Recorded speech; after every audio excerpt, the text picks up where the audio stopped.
Welcome Astronomy 20 students to our lecture on how to prepare and do our Astronomy 20 labs on reflection and refraction. So let me say that those two principles are vital for our understanding of how telescopes work, okay? So that's why we're doing this.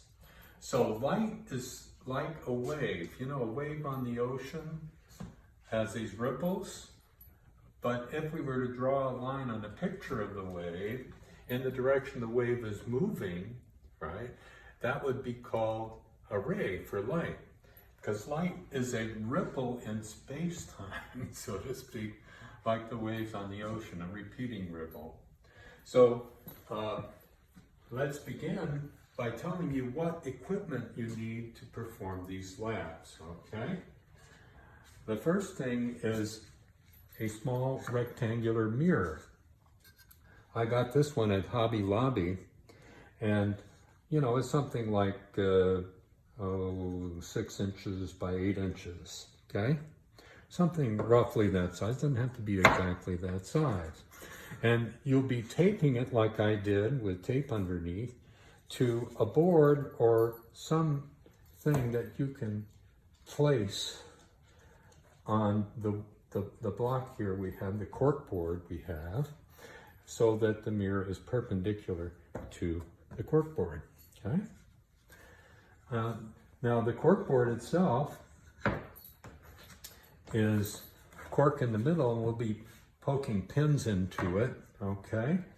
And I told you which one to buy online. And you'll also need, for the second experiment, a block of glass. Now, I could only get one that was a pane of glass, and I told you you should order one that's about 2/3 of an inch thick, about 15 millimeters thick, and roughly this size, you know, about 3 inches by 8 inches or so, okay? So this will just be an analogy to what's going on with that particular deal. And you'll also need a couple of pieces of paper. I would bring 3 or 4 in case you need more, 8.5 by 11. And a ruler or some other flat object to draw straight lines, because those are the rays, the straight lines. And you'll need about a dozen corkboard pins, maybe less, okay? And I got those at Home Depot. So I got a whole bunch of them there. Now, let's go right into reflection and the lab related to light reflecting off a surface. Now, the theory of reflection says that the angle coming in is the same as the angle coming out, although it's on the other side of the normal. Now, if I set up the mirror here, that would just mean, set it up that way so it stays up, that if I draw a perpendicular line to the mirror, okay, if light is coming in, the light rays coming in will bounce off at the same angle off the normal that it came in. So we say that's the angle of incidence equals the angle of reflection, okay? So we want to verify that law of reflection. So now let's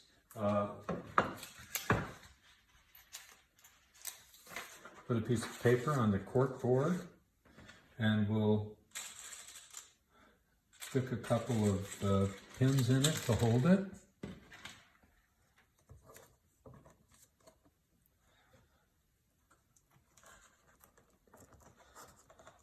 And then what we will do is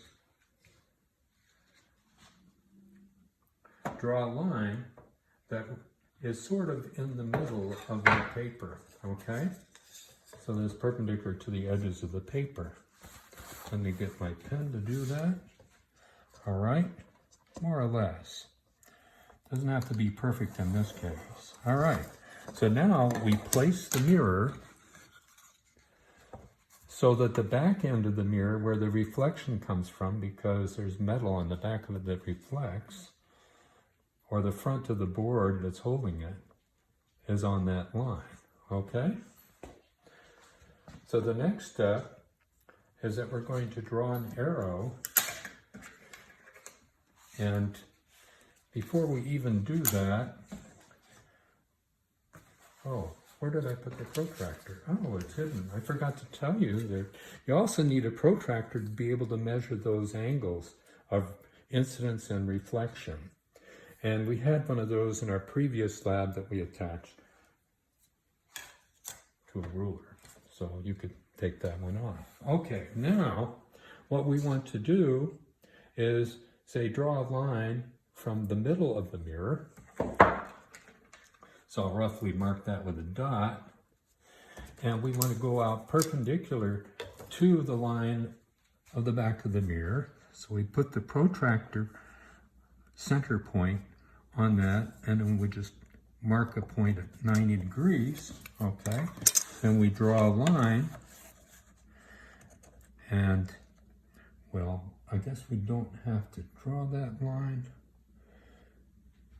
Yeah, what we'll do is draw an arrow.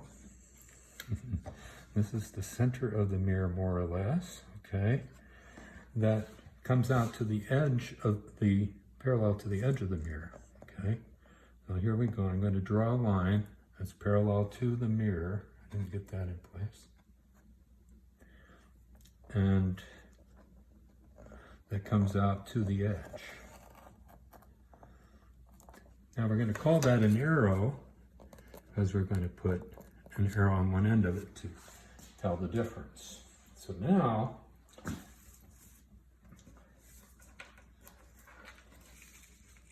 we're setting everything up basically so we can begin to work on this diagram of reflection here, okay? So the picture shows the easiest way to verify the principle of reflection. First thing is we're going to draw two lines perpendicular to the arrow, okay? That go into the mirror. So this goes from the end of the arrow to the center of the mirror. This goes to the edge of the mirror, okay?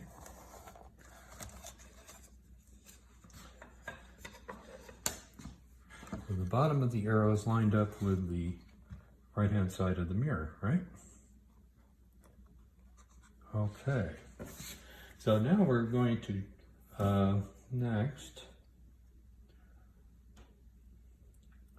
draw two sets of non-perpendicular rays, all right? So basically, light could come off and bounce off the mirror over here from the arrow tip, okay? So we're going to do that. We'll create a point over there.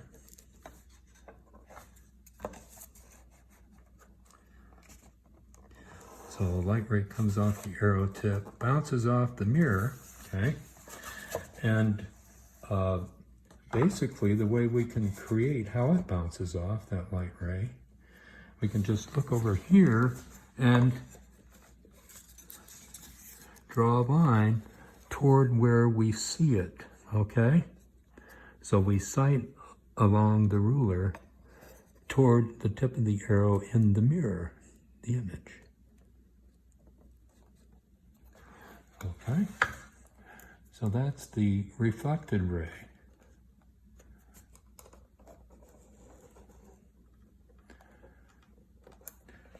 So now we want to draw a normal, that is a line that's perpendicular here, so that we can measure the angle of incidence coming in versus the angle of reflection. So we go like that, roughly perpendicular. I could use a protractor, but we'll just do it quickly. So the angle of incidence is the angle off the normal, theta sub I. A little hard for me to draw that, but on the corkboard is tricky. And then the other angle is the angle of reflection, theta sub R. I'll get off there so you can see that. So angle of incidence and angle of reflection. Now we want to also do that for another one, And this one's pretty easy because all we have to do is bounce it off the edge of the mirror, okay? So the incoming ray goes here, okay? And then it will bounce off the mirror. So in order to be able to see that, we're looking for the, let's see, what are we looking for here? Again, we're looking for the tip of the arrow, okay, over here. And we line up the ruler with that tip of the arrow, and we get the outcoming ray, okay? That's going to our eye, so to speak. Okay, sort of like an eyeball there. All right, so now we've got another set of angle of incidence, theta sub I. It's a little hard doing that. And angle of reflection, theta sub R. Very hard to write it. Okay, now what we've got to do is measure those angles using a protractor. Okay, so we compare this theta sub I with its theta sub R and this theta sub I with its theta sub R. And we notice that these two, theta sub I equals theta sub R, are roughly, if we look at the angles, and we'd have to set it up properly, so we can use this to determine those angles. It looks like this one is, we put it in the center here, right? Got to put the intersection in the center. Looks like this one is about 20 degrees. And if we measure this one, we're going to see it's really close to 20 degrees, okay? So that is proof that the angle of incidence equals the angle of reflection.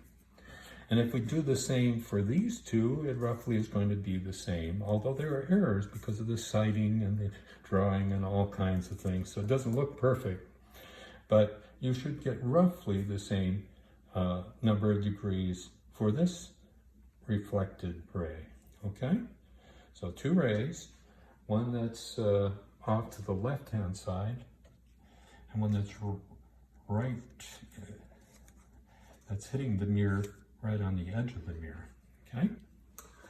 So this is our verification to the angle of incidence equals the angle of reflection, and that's our goal with two reflecting rays. All right, so now we move on to something a little bit harder, okay? But roughly the same amount of calculation and measurements of angles. And that is the part of the lab that deals with refraction. Okay? So I'm going to bring up another image of how it looks. Okay? So we've got a block of glass that's a lot thicker than this one. It's about a 1/2 to 2/3 of an inch thick. Okay? And we are going to put a pin over there, okay, that we're going to sight through the block. But what happens with the light coming from the pin is that it bends as it goes into the glass. Sort of like going off a road onto the grass, right? At an angle, you change directions, right? It also changes directions when the light ray comes out of the glass. So we are going to look for an angle of incidence to the normal, okay, perpendicular to one side of the glass, and then the angle of refraction now, okay, instead of reflection. So theta of R is the angle of refraction.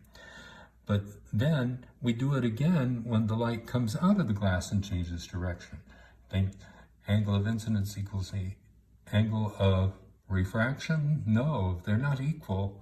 And the way that they are related is with Snell's law. Okay, let's see if I can bring that up.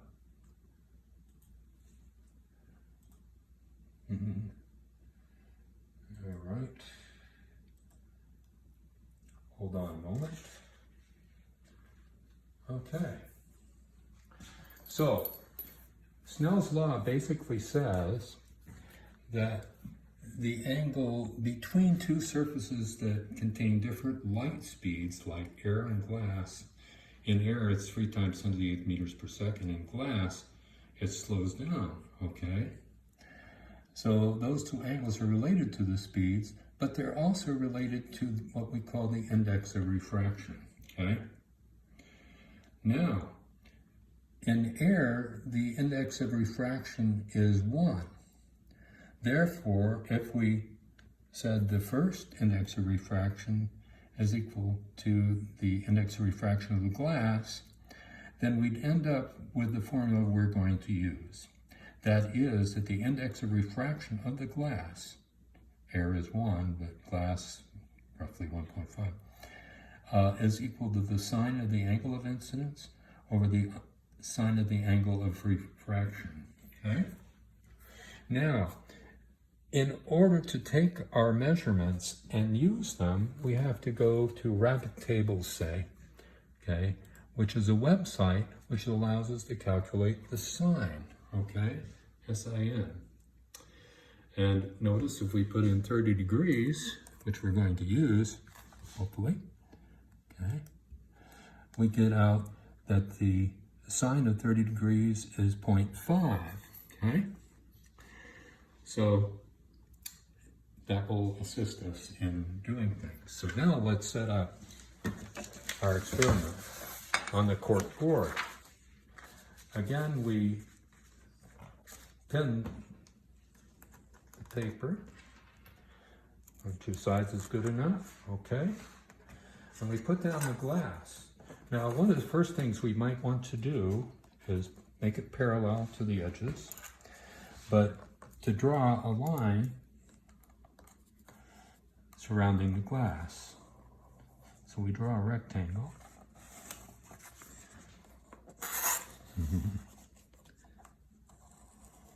So we know where to put the glass when we're doing some of the ray diagrams here, okay?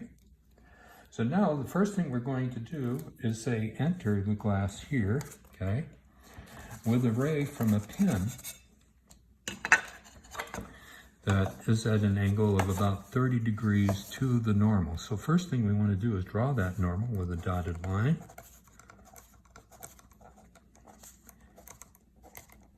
Okay, and now take our protractor and set it up so we can have a ray coming in at 30 degrees to that normal.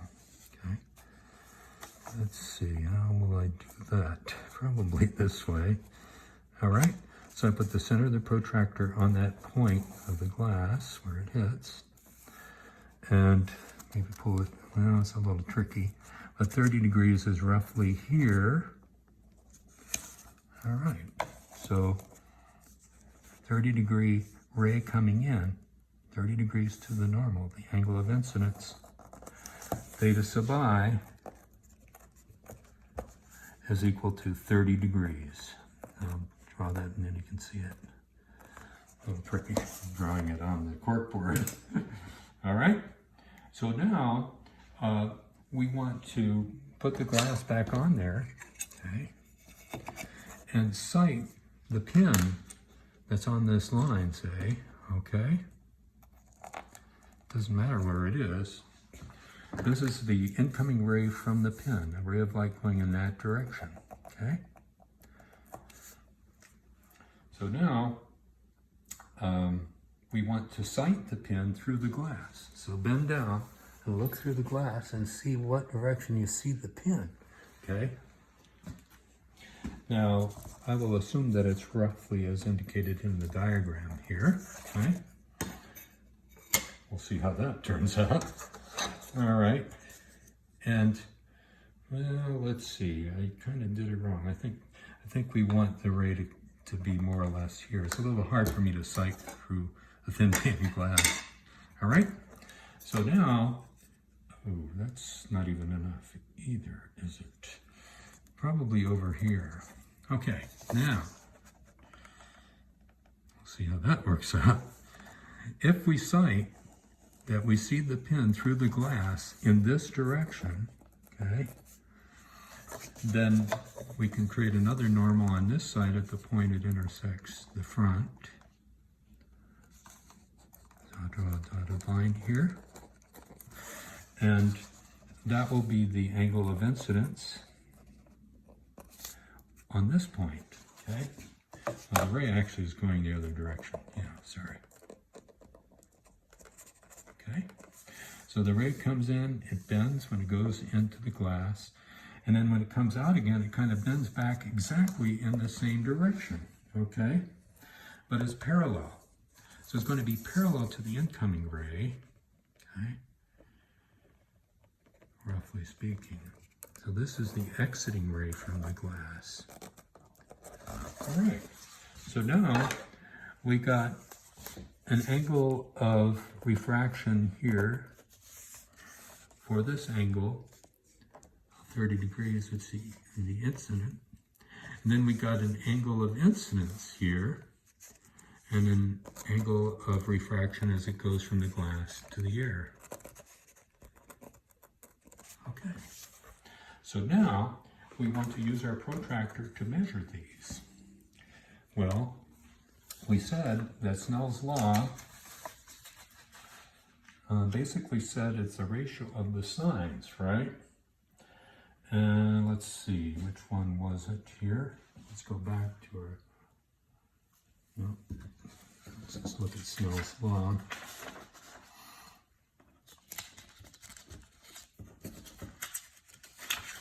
Yeah, here it is. Okay, so Snell's law basically said that the index of refraction for a substance like glass is the angle of incidence over the angle of refraction. Okay? So now we're basically saying that we should measure this one and also measure these two. But let's just do it for one up on the top, okay? So we're going off of straight through. Unfortunately, the protractor will go from 0 on. So it looks like theta r is roughly 17 degrees. Okay? The angle of incidence is 30. Got that? So now let's take the formula and calculate what maybe you want to go on the other side here and calculate. So we want the sine of 30 over the sine of, what do we get, 17, okay, degrees. 30 over 17 degrees. So now let's look on rapid tables here. Sine of 30 is 0.5, right? Now we'll plug in 17 degrees.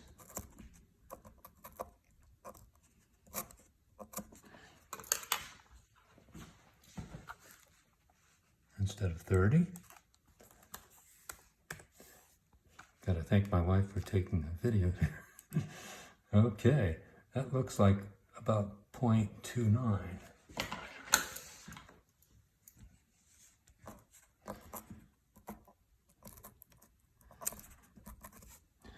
And that roughly, if we divide 0.5 by 0.29, we'll get an index of refraction that is about 1.6 or something, right? Or 1.7. Now, glass generally has an index of refraction that's a little over 1.5 and not usually this high, but we may have made a little error there. That's okay, okay? Just do whatever you get by plugging in the two angles there into Snell's law, okay? So now, we also can do it for this angle of incidence, right? Over this one, excuse me, the angle of the other angle over this one, and we'll get a similar value. So you can do that. So you get two values, and then you take the average of the two.